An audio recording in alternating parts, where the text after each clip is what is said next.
Di sini, kelompok kami akan menjelaskan tentang risk register dan mitigasi pada aset tetap. Yang pertama ada konteks manajemen resiko pada aset tetap.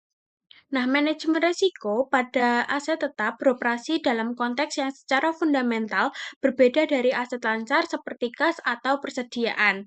Perbedaan ini terutama disebabkan oleh tiga karakteristik utama pada aset tetap, mulai dari nilai material yang tinggi, horizon waktu yang panjang, dan sifat yang tidak liquid. Keputusan terkait pada aset tetap adalah pertaruhan jangka panjang yang signifikan. Nah, pada sebuah pabrik yang dibangun hari ini akan mempengaruhi kinerja perusahaan untuk 20 hingga 30 tahun ke depan. Nah, kesalahan dalam keputusan ini itu dapat tidak dapat dengan mudah diperbaiki. Perusahaan tidak dapat menjual kembali pabrik yang salah lokasi semudah menjual persediaan yang tidak laku. Nah, konteks ini tuh menciptakan spektrum resiko yang luas di seluruh siklus hidup aset tetap yang dapat dikelompokkan dalam tiga fase utama. Yang pertama ada akuisisi, yaitu yang penuh dengan resiko strategis dan finansial. Disinilah keputusan alokasi model dibuat dan kesalahan di tahap ini dapat memiliki konsekuensi yang paling merusak. Yang kedua ada penggunaan dan pencatatan yang mencakup periode operasional aset. Nah, resiko ini bersifat operasional dan pelaporan keuangan terkait dengan pemeliharaan, efisiensi, dan akuntansi aset tersebut. Yang ketiga ada penghapusan, yaitu yang melibatkan resiko kepatuhan dan nilai sisa.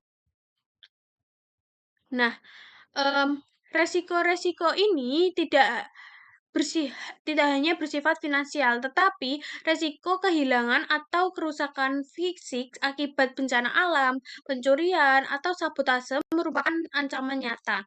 Ada juga resiko teknologi di mana sebuah mesin yang mahal bisa menjadi usang lebih cepat dari yang diperkirakan akibat inovasi yang disruptif.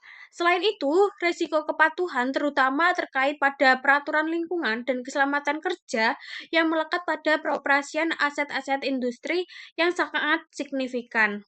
Untuk memahami konteks jangka panjang dan multitaset ini sangat penting. Hal ini menuntut agar tata kelola aset tidak hanya menjadi tanggung jawab manajer pabrik atau departemen akuntansi, tetapi menjadi perhatian utama di tingkat strategis. Nah, yang melibatkan pengawasan aktif dari manajemen senior dan dewan direksi, yaitu keputusan mengenai aset tetap adalah keputusan strategis yang menyamar sebagai keputusan investasi. Selanjutnya, ada resiko inherent dalam akuisisi aset. Fase akuisisi atau proses belanja modal adalah titik di mana resiko aset tetap yang paling fundamental dan seringkali paling besar muncul. Nah, keputusan yang dibuat dalam tahap ini menentukan basis biaya dan potensi produktivitas aset selama puluhan tahun ke depan. Resiko inherent pada tahap ini terutama bersifat strategis dan finansial, berakar pada ketidakpastian masa depan dan potensi kesalahan dalam analisis. Nah, ada 4 resiko. Yang pertama ada resiko inherent utama dalam akuisisi aset adalah resiko estimasi dan peramalan. Setiap keputusan investasi modal didasarkan pada serangkaian peramalan mengenai arus kas masa depan yang akan dihasilkan oleh aset tersebut. Peramalan ini mencakup volume penjualan, harga, biaya operasional, dan inflasi. Secara inherent, semua peramalan ini tidak pasti. Optimisme yang berlebihan dari para sponsor proyek dapat menyebabkan proyeksi arus kas yang terlalu tinggi yang mengarah kepada persetujuan proyek yang sebenarnya tidak layak secara ekonomi. Ada resiko kedua yaitu resiko alokasi modal yang tidak efisien. Nah, dalam sebuah organisasi dalam sumber daya yang terbatas memilih untuk berinvestasi di proyek A, berarti tidak berinvestasi di proyek B.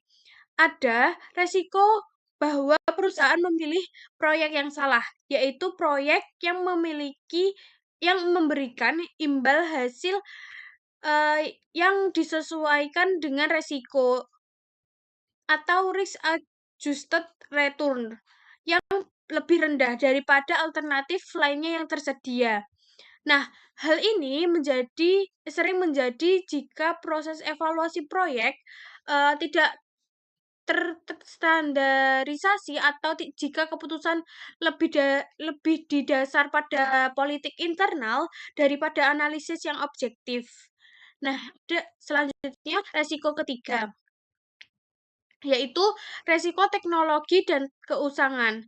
Dalam lingkungan yang berubah cepat, ada resiko bahwa aset yang dibeli hari ini akan menjadi usang secara teknologi lebih cepat daripada yang diperkirakan. Berinvestasi besar dalam teknologi yang salah dapat menjadi kesalahan yang sangat mahal. Dan yang terakhir, resiko keempat, dapat resiko penyelesaian proyek. Untuk aset yang dibangun sendiri atau seperti pabrik atau gedung, ada resiko signifikan berupa pembengkangan biaya dan keterlambatan jadwal. Nah, sejarah proyek-proyek infrastruktur besar penuh dengan contoh di mana biaya dan waktu aktual jauh melebihi rencana awal, yang drastis mengurangi profitabilitas investasi. Untuk mengelola resiko-resiko inherent ini dalam akuisisi ini memerlukan proses tata kelola belanja modal yang sangat kuat, yang akan dibahas pada subbab berikutnya. Saya Aurelia Putriwardana dengan NPM akhir 60 akan menjelaskan mengenai risiko penilaian dan depresiasi yang tidak tepat. Risiko yang pertama itu ada risiko kebijakan depresiasi yang tidak tepat. Depresiasi itu adalah alokasi sistematis dari biaya perolehan aset selama masa manfaatnya. Risiko kebijakan depresiasi ini bisa terjadi karena estimasi masa manfaat dan nilai residu bersifat subjektif. Manajemen dapat menetapkannya terlalu tinggi untuk menekan beban depresiasi, sehingga laba tampak lebih besar. Meskipun tidak selalu melanggar standar, hal ini dapat menyesatkan investor dan menunda pengakuan biaya. Lalu yang kedua ada resiko kegagalan untuk mengakui penurunan nilai atau impairment. Resiko impairment ini terjadi ketika perusahaan tidak mengakui penurunan nilai aset sesuai dengan PSAK 48/IAS 36. Jika nilai tercatat lebih tinggi dari nilai terpulihkan, seharusnya diakui sebagai rugi. Namun, manajemen bisa menunda karena ingin menjaga laba. Akibatnya, aset dan laba menjadi overstated. Dan yang ketiga, ada kesalahan dalam kapitalisasi biaya. Perusahaan harus membedakan antara pengeluaran yang harus dikapitalisasi, itu ditambahkan ke nilai aset, karena meningkatkan kapasitas atau memperpanjang masa manfaat, dan pengeluaran yang harus dibebankan sebagai biaya pemeliharaan. Terdapat insentif untuk secara tidak tepat mengkapitalisasi biaya pemeliharaan rutin, karena hal ini akan memindahkan biaya dari laporan laba rugi ke neraca, sehingga meningkatkan laba saat ini. Selanjutnya adalah resiko kehilangan atau kerusakan fisik. Nah, di sini ada 3 sumber risiko. Yang pertama bencana alam, seperti gempa bumi, banjir, badai, dan kebakaran itu dapat secara total menghancurkan pabrik, gedung, atau infrastruktur lainnya. Risiko ini sangat bergantung pada lokasi geografis aset dan menuntut adanya penilaian kerentanan serta perencanaan kontingensi yang matang. Kedua, ada kegagalan operasional dan kecelakaan. Ini seperti kesalahan manusia, kegagalan pemeliharaan, atau kerusakan mesin yang katastrofik dapat menyebabkan kerusakan parah pada aset dan bahkan membahayakan keselamatan karyawan. Dan yang ketiga, ada tindakan yang disengaja. Ini baik dari pihak internal maupun eksternal, seperti pencurian, vandalisme, ataupun sabotase. Aset yang bernilai dan mudah dipindahkan seperti kendaraan, peralatan, konstruksi sangat rentan terhadap pencurian. Walaupun aset tidak bergerak, itu juga bisa menjadi target pencurian maupun sabotase. Terus ada juga namanya ghost asset, yaitu aset yang masih tercatat dan didepresiasi, tetapi secara fisik sudah tidak ada. Bisa aja karena hilang, dijual, atau dicuri tanpa pencatatan. Hal ini bisa menyebabkan aset itu overstated dan menunjukkan kelemahan pengendalian internal. Nah, pengelolaan resikonya itu ada 3. Yang pertama adalah preventif, yaitu keamanan dan pemeliharaan. Yang kedua ada detektif, yaitu inspeksi rutin. Dan yang ketiga ada transfer resiko atau asuransi properti. Lalu kita beranjak pada pengendalian penanganan resiko pada aset tetap. Pengendalian risiko aset tetap itu harus komprehensif dan berlapis sepanjang siklus hidup aset untuk melindungi nilai investasi.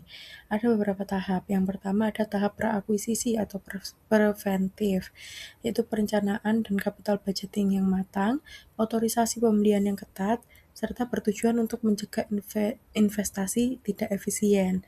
Terus yang kedua ada pengamanan selama penggunaan, yaitu ada keamanan fisik, seperti kunci, pengawasan, serta sistem keamanan. Nah, ini tujuannya untuk mencegah pencurian, kerusakan, serta akses ilegal. Dan yang ketiga ada perlindungan finansial atau transfer resiko, yaitu asuransi aset tetap dapat mengurangi dampak kerugian jika resiko ini terjadi. Jadi inti pengendaliannya adalah kombinasi dari perencanaan, otorisasi, dan pengamanan untuk menjaga nilai aset, efisiensi operasional, dan keberlanjutan perusahaan. Analoginya itu seperti benteng pertahanan. Perencanaan itu merupakan desainnya, otorisasi itu merupakan persetujuan pembangunannya, pengamanan merupakan tembok dan penjaganya, serta asuransi itu merupakan bantuan di saat benteng itu diserbu. Nah, selanjutnya ini saya akan menjelaskan mengenai pengendalian dan manajemen aset tetap. Jadi, pengendalian dan manajemen aset tetap itu bertujuan untuk memastikan aset perusahaan itu tidak hanya dimiliki, tetapi juga dikelola secara optimal agar memberikan manfaat maksimal selama umur penggunaannya. Karena aset tetap itu seperti gedung, mesin, kendaraan, dan peralatan, ini tuh memiliki nilai besar serta digunakan dalam jangka waktu yang panjang. Perusahaan itu perlu mengelola secara terencana agar terhindar dari pemborosan, gangguan operasional, dan kerugian, sekaligus menjaga efisiensi penggunaan serta nilai ekonominya. Nah, ini tuh dibagi menjadi 4, yaitu yang pertama ada prosedur otorisasi pembelian aset, yang dimana setiap pembelian aset itu harus melalui proses persetujuan bertingkat sesuai dengan nilai investasinya.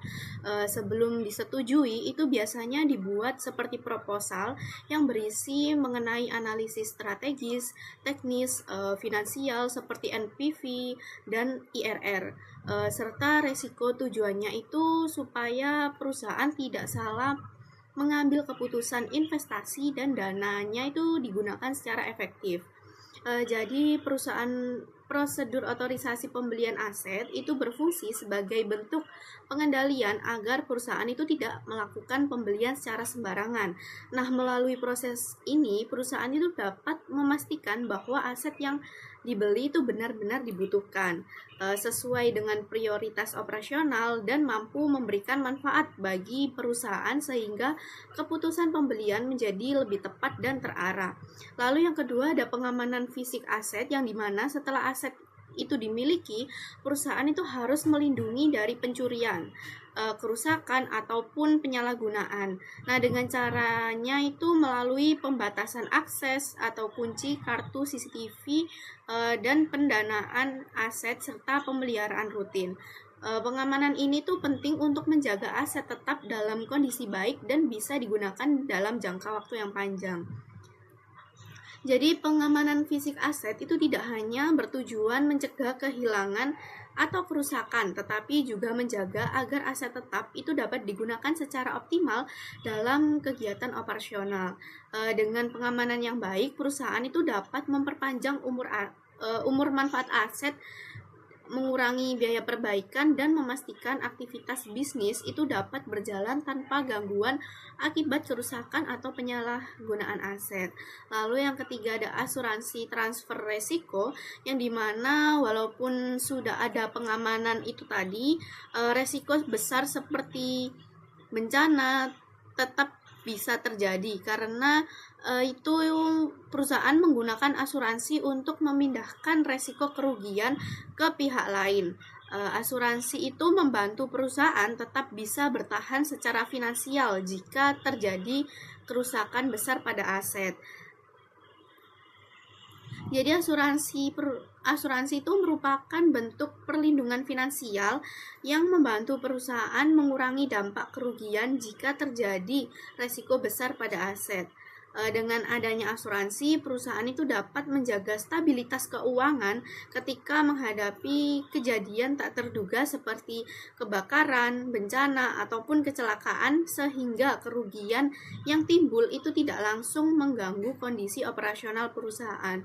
Lalu yang terakhir ini ada perencanaan dan anggaran belanja modal atau yang disebut dengan CAPE, yaitu perusahaan harus merencanakan investasi jangka panjang dengan memilih proyek yang paling menguntungkan dan sesuai strategi.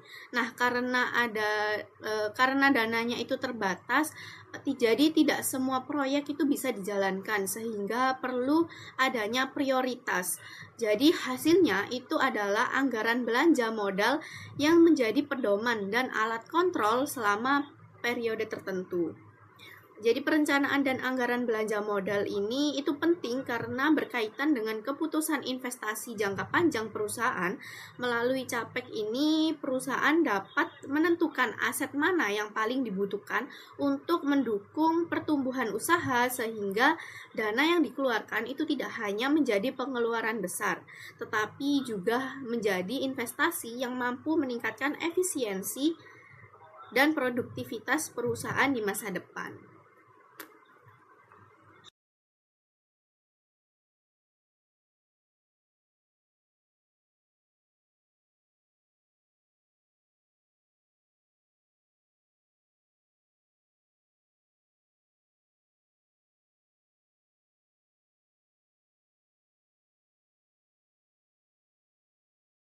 Berikut identifikasi risiko pembelian di atas harga pasar. Nah, risikonya yaitu pembelian aset tetap dilakukan dengan harga lebih tinggi dari harga pasar akibat kurangnya survei harga, proses negosiasi yang lemah, kolusi dengan pemasok, dan juga tidak ada evaluasi vendor yang memadai. Nah, dampaknya yaitu pemborosan anggaran perusahaan, biaya investasi meningkat, serta nilai aset terlalu tinggi dan juga depresiasi menjadi tidak akurat dan keputusan manajemen menjadi kurang tepat. Contohnya yaitu pembelian kendaraan operasional tanpa proses standar sehingga harga jauh di atas harga pasar. Berikutnya, identifikasi risiko kesalahan klasifikasi aset. Nah, risikonya yaitu kesalahan pencatatan pengeluaran, misalnya biaya perbaikan cat sebagai aset tetap dan juga pembelian aset dicatat sebagai beban operasional. Untuk dampaknya yaitu laporan keuangan tidak akurat, perhitungan depresiasi salah, dan perusahaan tidak sesuai kondisi sebenarnya dan juga menimbulkan masalah saat audit eksternal. Kemudian mitigasi yaitu menyusun kebijakan klasifikasi aset, pelatihan staf akuntansi, review oleh supervisor, dan juga checklist klasifikasi aset dan audit berkala atas aset tetap. Baik, di sini saya akan menjelaskan mengenai identifikasi risiko terkait dengan impairment yang tidak dicatat. Risiko impairment yang tidak dicatat itu terjadi ketika suatu perusahaan itu tidak mengakui adanya penurunan nilai aset tetap.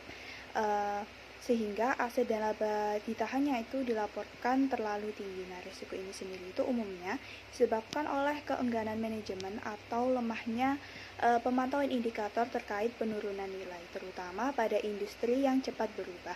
Kondisi ini sendiri itu berpotensi menyesatkan pengguna laporan keuangan karena tidak mencerminkan nilai ekonomis aset yang sebenarnya. Sebagai ilustrasi, dalam tabel register, risiko ini itu dicatat dengan ID FA003 yang menunjukkan bahwa sumber risiko itu berasal dari proses pemantauan yang tidak memadai dan adanya bias dalam manajemen. Nah, dampaknya sendiri adalah penyajian laporan keuangan yang tidak andal dengan tingkat risiko dikategorikan tinggi, di mana probabilitasnya itu mungkin dan dampaknya itu mayor, serta menjadi tanggung jawab CFO. Nah, meski telah terdapat pengendalian seperti kebijakan, akuntansi, dan diskusi dengan auditor eksternal, tabel tersebut itu juga menunjukkan bahwa risiko residual itu tetap tinggi.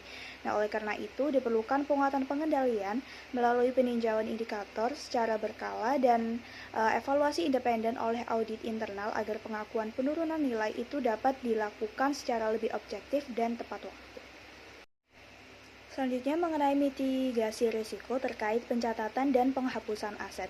Setelah aset tetap diperoleh, maka mitigasi risiko itu berfokus pada pengelolaan aset selama masa manfaatnya hingga proses penghapusannya. Tahap ini sendiri itu mencakup pelacakan fisik, pemeliharaan catatan akuntansi, serta penghapusan aset secara tertib. Pengendalian yang efektif itu sangat penting untuk mencegah kehilangan aset, menjaga keakuratan pencatatan, dan menghindari munculnya ghost aset atau aset yang tercatat tapi tidak ada wujudnya secara fisik. Strategi mitigasi yang dilakukan itu bisa melalui 3 jenis pengendalian. Yang pertama ada pengendalian preventif yang bertujuan memastikan bahwa aset itu sudah dicatat dan diidentifikasi dengan benar sejak awal. Misalnya itu melalui asset tagging yang menghubungkan aset fisik dengan data akuntansi. Lalu yang kedua ada pengendalian detektif, di mana ini tuh dilakukan dengan inventarisasi fisik secara berkala untuk memastikan bahwa aset itu benar-benar ada dan dalam kondisi baik. Sementara itu ada pengendalian korektif, di mana ini berfungsi memperbaiki catatan dan kebijakan seperti penyesuaian pencatatan atau peninjauan kembali kebijakan depresiasi agar tetap relevan. Nah, dengan penerapan ketiga lapisan tersebut, maka perusahaan itu dapat membangun sistem manajemen aset yang lebih andal, dan hal ini itu memberikan keyakinan bahwa aset yang dilaporkan di neraca itu benar-benar ada, digunakan secara optimal dan dinilai secara wajar sesuai dengan kondisi aktualnya. Lalu ada ini saya akan fokus pada pengendalian preventif terkait pemberian nomor aset atau tagging, di mana aset tagging dalam pengendalian preventif dasar itu dalam manajemen aset tetap dengan memberi label identifikasi unik, yaitu seperti barcode, QR code, atau RFID yang pada tiap aset yang terhubung dengan sistem akuntansi. Tujuannya sendiri itu untuk memastikan adanya hubungan yang jelas antara aset fisik dan pencatatannya di database. Pengendalian ini sendiri itu membantu dalam beberapa hal. Yang pertama yaitu mencegah kehilangan dan pencurian, karena aset yang memiliki identitas jelas lebih mudah dikenali sebagai milik perusahaan dan sulit untuk disalahgunakan. Contohnya itu misalnya laptop kantor yang sudah ditempeli barcode akan lebih mudah untuk dilacak jika keluar dari area kerja tanpa izin. Yang kedua yaitu memfasilitasi pelacakan aset sehingga setiap perpindahan aset itu dapat dipantau dan dapat dicatat secara sistematis dalam database. Contohnya yaitu proyektor yang dipindahkan antar ruang, kelas dipindai tag-nya agar lokasi terbaru itu langsung terupdate di sistem. Yang ketiga ada mencegah kesalahan pencatatan, karena setiap aset sendiri kan memiliki identitas yang unik yang mengurangi resiko tertukar saat pencatatan, depresiasi, atau saat penghapusan. Contohnya yaitu staf tidak salah menghitung depresiasi karena setiap aset dan peralatan itu memiliki kode khusus yang berbeda. Yang keempat yaitu meningkatkan efisiensi inventarisasi, karena proses pengecekan aset itu jadi lebih akurat, cepat dengan bantuan pemindaian. Contohnya sendiri itu tim audit itu cukup memindai barcode saat stock of name tanpa perlu mencocokkan nomor aset secara manual. Nah, agar efektif, aset tagging sendiri itu harus didukung dengan kebijakan yang jelas mengenai aset yang wajib diberi label, standar penempatan tag-nya, serta prosedur pembaruan data. Nah, dengan penerapan yang konsisten, maka perusahaan itu bisa memperkuat pengendalian dan akuntabilitas aset sepanjang siklus hidupnya. Inventarisasi fisik periodik. Nah, untuk tujuan utamanya kenapa kita harus repot-repot melakukan pengecekan fisik? Alasannya untuk mengeliminasi ghost assets. Ghost aset itu adalah aset yang masih tercatat di buku akuntansi dan diapresiasikan, padahal fisik barangnya itu sudah gak ada, hilang, atau udah hancur. Nah, jadi keberadaan aset hantu atau ghost asset tadi itu bahaya kalau kita misalkan buat laporan itu bisa gak akurat, terus bisa juga mengidentifikasi aset yang rusak tapi belum dilaporkan. Ini agar dilakukan tindakan segera kepada agar terjadi perbaikan atau penghapusan tadi ghost asset. Lalu ada langkah-langkah pelaksanaan proses bisnis. Jadi untuk melaksanakan inventarisasi yang efektif, ini melakukan 4 tahapan standar. Yang pertama, perencanaan. Kita gak bisa langsung terjun begitu saja, jadi harus tahu tim terus kapan waktunya agar tidak mengganggu waktu operasional, dan lokasi mana saja menjadi cakupan. Lalu pelaksanaan di tahap ini, tim itu turun ke lapangan dan sudah mulai melakukan cara manual yang lambat. Terus menggunakan teknologi seperti barcode itu juga disarankan agar pencocokan data dan data fisik dan data rahasia di sistem itu menjadi lebih cepat dan akurat. Lalu rekonsiliasi setelah data lapangan itu terkumpul terus dibandingkan dengan catatan akuntansi, di situ akan terjadi dan dapat dilihat apakah ada selisihnya. Lalu yang terakhir ada investigasi dan tidak lanjut. Jadi kalau ditemukan selisih itu gak langsung dihapus datanya, tapi diinvestigasi dulu kayak apa ada yang data terselip atau dicuri dan lain-lain. Kalau misalkan hilang itu baru kayak dilakukan penghapusan resmi sesuai dengan prosedur akuntansi. Lalu untuk frekuensi pelaksanaan itu seberapa sering kita harus melakukan frekuensi pelaksanaan. Jadi ini berdasarkan berbasis risiko dan nilai aset. Jadi ada aset liquid atau mobile tuh contohnya kayak laptop, kamera, atau alat medis portable karena mudah dipindahkan, terus risiko ulangnya tinggi. Nah ini kalau dicek harus setahun sekali atau per semester ya. Terus ada aset statis atau besar. Ini contohnya kayak bangunan, atau mesin di industri berat. Karena gak mungkin hilang secara tiba-tiba tanpa ketahuan. Jadi bisa lebih longgar, misalnya kayak 3 atau 5 tahun sekali. Pilihan korektif atau peninjauan kembali kebijakan depresiasi tadi. Tujuan dan masalahnya itu depresiasi atau penyusutan itu adalah estimasi. Dan kita akan menebak masa depan. Karena kayak bukan peramal kita ya. Jadi kita hanya menebak berapa lama sebuah mesin itu bisa bertahan atau kayak masa manfaatnya itu bisa meleset. Jadi ini bertujuan agar bisa menjaga beban penyusutan agar tetap realistis. Terus ada kepatuhan standar PSAK 16. Jadi ini bukan sekedar opsional, tapi berdasarkan PSAK 16 tuh kita wajib meninjau ulang di mana masa manfaat dan nilai residu itu minimal 1 kali setiap akhir tahun buku. Mengapa harus berubah? Ada pemicunya, itu ada kerusakan fisik. Jadi mungkin mesin dipakai lebih berat sehingga harus lebih cepat dari jadwal. Terus ada keusangan teknologi, adanya misalkan ada muncul model baru yang lebih efisien. Ini kayak alat lama tidak bernilai lagi tapi bisa menyala. Terus ada kondisi pasar, ini ada perubahan harga atau permintaan pasar terhadap aset tersebut. Lalu kemudian ada penerapan atau sifat prospektif. Jadi kalau ada perubahan estimasi, kita harus melakukannya secara prospektif. Artinya kita hanya mengubah perhitungan untuk periode ini dan masa depan. Jadi gak perlu kayak harus dibongkar laporan keuangan kayak tahun-tahun sebelumnya. Kemudian materi selanjutnya di lingkungan pengendalian dan teknik penjaminan. Pertama, jejak audit atau audit trail. Ini adalah sistem di mana kita harus bisa melacak siapa yang bisa melakukan input data, kemudian siapa yang harus bisa mengubah nilai aset, hingga siapa yang bisa menghapusnya. Ini krusial untuk akuntabilitas dan sewaktu-waktu perlu kayak investigasi forensik terhadap dugaan kecurangan. Lalu ada verifikasi legalitas kepemilikan. Yang kedua, ini memiliki barang secara fisik tidak cukup, dan kita harus memastikan hak hukumnya kuat. Dan audit ini bisa memastikan sertifikat tanah atau BPKB yang benar-benar atas nama perusahaan dan tidak sedang dalam sengketa atau diagunkan oleh pihak lain. Terus yang ketiga, uji tuntas. Ini langkah preventif.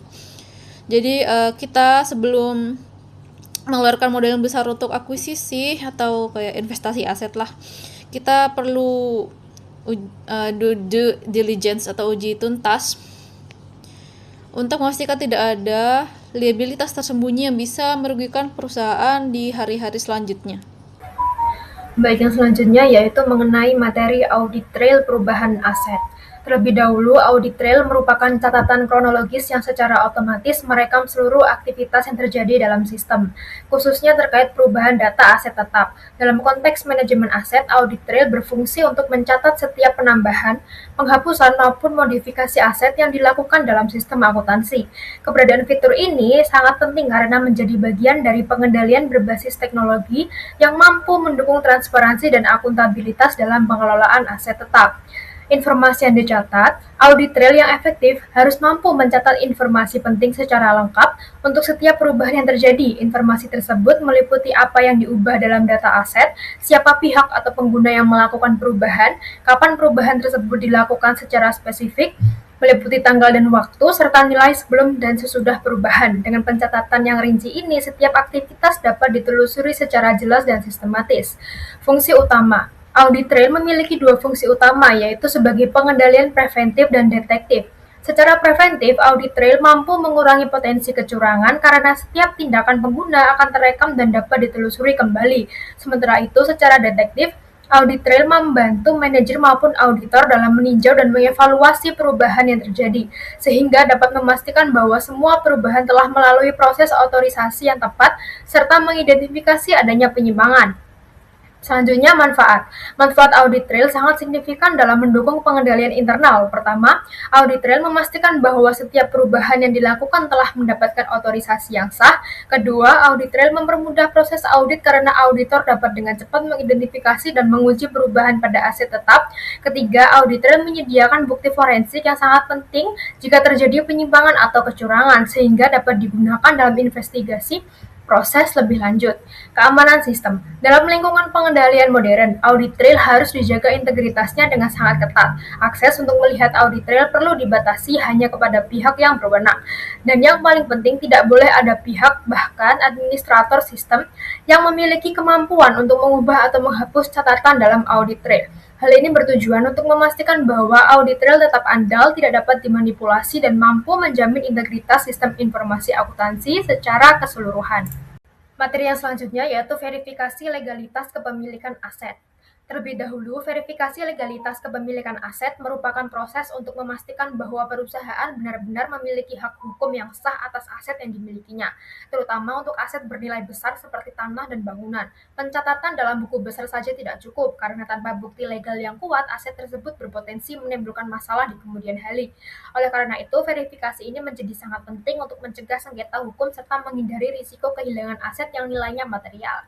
Pengendalian utama. Pengendalian dalam verifikasi legalitas kepemilikan aset dilakukan melalui beberapa langkah penting. Pertama, dokumen kepemilikan sertifikat hak milik atau SHM, izin mendirikan bangunan atau IMB, dan BPKB harus disimpan di tempat yang sangat aman seperti brankas atau safe deposit box. Dengan akses yang sangat terbatas. Kedua, pada saat akuisisi aset, perusahaan wajib melakukan legal due diligence untuk memeriksa keaslian dokumen, memastikan aset tidak dalam sengketa, serta tidak sedang dijaminkan kepada pihak lain. Ketiga, dilakukan rekonsiliasi periodik antara catatan aset dalam sistem akuntansi dengan dokumen fisik yang dimiliki, sehingga jika ada perbedaan dapat segera diidentifikasi dan ditindaklanjuti. Dan yang keempat, perusahaan harus memastikan bahwa kewajiban terkait seperti pajak, misal PBB, dan perizinan lainnya telah dipenuhi tepat waktu untuk menghindari sanksi atau masalah hukum. Manfaat, yaitu penerapan verifikasi legalitas kepemilikan aset memberi manfaat yang sangat penting bagi perusahaan. Pertama, membantu melindungi aset yang memiliki nilai besar agar tidak hilang atau disengketakan oleh pihak lain. Kedua, menghindarkan perusahaan dari potensi sengketa hukum yang dapat menimbulkan kerugian finansial yang signifikan. Dan yang ketiga, memastikan bahwa kepemilikan aset benar-benar sah secara hukum sehingga dapat digunakan, dialihkan, atau dijadikan jaminan tanpa hambatan di masa depan. Risiko jika gagal. Kegagalan dalam melakukan verifikasi legalitas kepemilikan aset dapat menimbulkan konsekuensi yang sangat serius. Perusahaan berisiko kehilangan aset, misalnya jika tanah yang dibeli ternyata berada dalam sengketa hukum. Selain itu, kehilangan dokumen asli kepemilikan dapat menyulitkan proses penjualan atau pengalihan aset di masa depan. Risiko lainnya adalah timbulnya sengketa hukum yang kompleks dan mahal yang tidak hanya berdampak pada keuangan, tapi juga reputasi perusahaan. Sampailah kita pada materi yang terakhir, yaitu due diligence pada akuisisi aset baru. Pengertian dari due diligence merupakan proses investigasi dan analisis yang dilakukan sebelum perusahaan mengambil keputusan untuk mengakuisisi suatu aset. Proses ini bertujuan untuk memverifikasi seluruh fakta dan asumsi yang berkaitan dengan aset yang akan dibeli, sehingga perusahaan dapat membuat keputusan yang tepat dan berbasis informasi yang akurat. Selain itu, due diligence juga berfungsi sebagai teknik penjaminan utama untuk memitigasi berbagai risiko inheren yang muncul pada tahap akuisisi. Nah, kapan diperlukan? Due diligence menjadi sangat penting, terutama dalam dua kondisi utama. Yang pertama, saat perusahaan melakukan akuisisi aset tunggal yang bernilai tinggi seperti tanah, gedung, atau mesin produksi. Karena kesalahan dalam keputusan ini dapat berdampak besar dalam jangka panjang. Kedua, dalam konteks merger dan akuisisi bisnis, di mana perusahaan mengambil alih seluruh operasi entitas lain beserta aset tetapnya. Dalam kedua situasi tersebut, tingkat risiko yang tinggi menuntut adanya pemeriksaan menyeluruh sebelum transaksi dilakukan. Lingkup pemeriksaan. Lingkup due diligence sendiri mencakup berbagai aspek penting yang harus dianalisis secara komprehensif. Inspeksi fisik dilakukan oleh ahli teknis untuk menilai kondisi aset, mendeteksi kerusakan tersembunyi, serta memperkirakan sisa umur dan biaya perawatan di masa depan. Verifikasi hukum bertujuan memastikan keabsahan kepemilikan aset dan memastikan tidak ada sengketa atau beban hukum lainnya. Penilaian dilakukan oleh pihak independen untuk menentukan nilai pasar wajar sehingga perusahaan tidak membeli aset di atas harga yang semestinya. Selain itu, analisis operasional mengevaluasi kinerja historis dan efisiensi aset, sedangkan analisis kepatuhan memastikan bahwa penggunaan aset telah sesuai dengan peraturan yang berlaku, terutama terkait lingkungan dan keselamatan kerja. Manfaat. Pelaksanaan due diligence memberikan berbagai manfaat penting bagi perusahaan. Pertama, membantu menghindari kesalahan investasi yang dapat menimbulkan kerugian besar akibat informasi yang tidak lengkap atau tidak akurat. Kedua, menjadi dasar yang kuat dalam proses negosiasi harga karena perusahaan memiliki gambaran nilai wajar aset yang sebenarnya.